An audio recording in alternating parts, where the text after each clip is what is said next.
وہ لوگ جو خدا پر یقین نہیں کرتے ہیں، کیا اللہ تعالیٰ ان کو بھی اجر دیتا ہے کہ جب وہ اچھے کام کرتے ہیں؟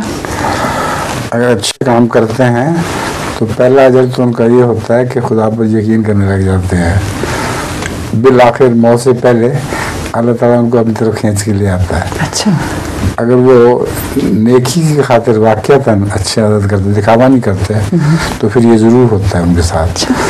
لیکن جو ویسے عادتاً کام کرتے ہیں ان کو تو کوئی ایسا اجر نہیں ملتا۔ اللہ کی مرضی ہے، ان کو دے دے تو اس کی مرضی ہے۔ حضرت کے ذات کیا نام ہے آپ کے دادی جان؟ آپ کے؟ میرے؟ ہاں، عبدالحمید۔ عبدالحمید۔ اچھا، صحیح ہے۔ حضور میں سعید احمد برمی کی بیٹی ہوں۔ کن کی؟ سعید احمد برمی۔ ان کی کیا ہے؟ بیٹی ہوں میں ان کی۔ سعید احمد برمی کی؟ جی۔ میں آپ کو غلط سمجھ رہا تھا۔ وہ آصفہ سمجھ رہے تھے، اب میرا خیال ہے آصفہ سمجھ رہا تھا۔ جی، ان کے بچے بیمار ہے وہ اس لیے۔ آصفہ بھی نہیں ہے؟ جی نہیں۔